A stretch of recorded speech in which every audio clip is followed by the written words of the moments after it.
حضرت بایزید بستامی کہتے ہیں کہ میں نے اپنی ماں کے آگے ہاتھ جوڑے، میں نے کہا امی تجھے راضی کروں یا رب کو راضی کروں؟ تو اپنے حق مجھے معاف کر دے، اللہ کو میں راضی کر دیتا ہوں۔ ماں نے کہا جاؤ پتر میں اجازت دیتی ہوں۔ گئے جنگلوں میں ذکر و فکر میں لگے رہے، تنہائی میں اس کو یاد کرتے رہے، دن رات ذکر کے چراغ روشن رکھے۔ 12 سال گزر گئے حق کی تلاش میں۔ ایک دن واپس بستام کے قریب سے گزر رہے تھے، خیال آیا چلتے چلتے ماں کو سلام کرتا۔ دروازے کو دستک دینے لگے تو اس خیال نے ہاتھ روک لیا کہ ساری زندگی ماں کو سکھ تو دیا کوئی نہیں، اب دکھ بھی کیوں دینے لگے؟ رات کا ایک پہر بیت گیا ہے، سردیوں کی لمبی رات ہے، ماں بستر میں لیٹی ہوگی، تیرے لیے اٹھے گی، دروازہ کھولے گی، دروازے کے ساتھ ہی لگ کے بیٹھ گئی اور ساری رات کاٹ دی، اس خیال سے کہ ماں کو تکلیف نہ ہو۔ جب سحری کا وقت ہوا تو اندر سے جو نالی آتی تھی اس نالی سے پانی آیا، سمجھ گئے میری ماں تہجد کے لیے اٹھی ہے اور وضو کا پانی ہے، تو فوراً دروازے پہ دستک دی۔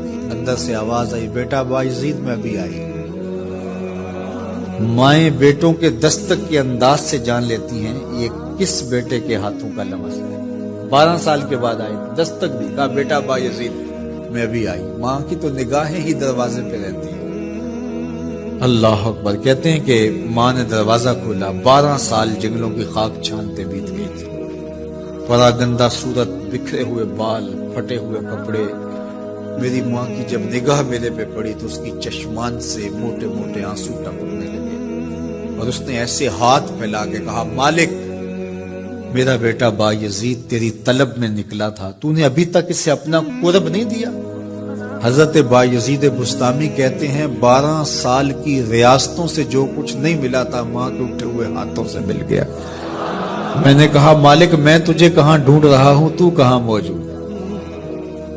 تو ماں باپ کی رضا اللہ کی رضا کا دروازہ کھولتی ہے۔ جن لوگوں کے ماں باپ ناراض ہیں اور وہ جا کے پیر صاحب کی خدمت کرتے ہیں اور میاں ماں کے قدم چومو، باپ کی ٹانگیں دباؤ، ان کی خدمت کرو، تمہارے پہلے مرشد وہ ہیں، ان کو راضی کرو، پھر کسی شیخ کامل کی صحبت میں آنا، دیکھو کیسے دل کی بند کھڑکیاں کھلتی ہیں۔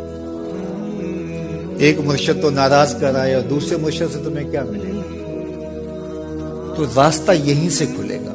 والدین کو کبھی ناراض نہ کرو، والدین کو کبھی دکھ نہ دو، والدین کو کبھی تکلیف نہ پہنچاؤ، اور والدین کو بھی چاہیے کہ اپنی اولاد کو اپنا نافرمان نہ بنائے۔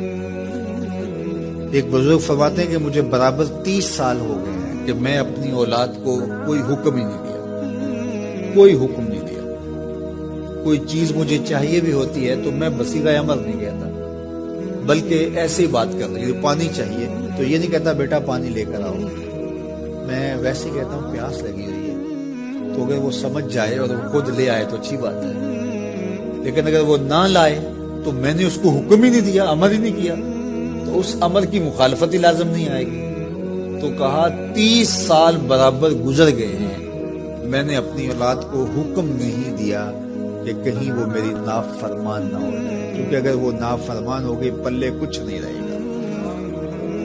جو اولاد ماں باپ کی نافرمان ہوتی ہے وہ ہوا میں بھی اڑے، وہ چرخ پہ بھی جھولے، وہ زمین پہ گرنے والی ہوتی ہے، کبھی کامیاب نہیں ہو سکتی وہ اولادیں جو ماں باپ کی گستاخ، بے ادب اور نافرمان ہوتی ہیں۔ وہی اولادیں سرفروغ، کامیاب اور کامگار اور بامراد ہوتی ہیں جو ماں باپ کی خدمت کرتی ہیں، ماں باپ کی دعائیں لیتی ہیں۔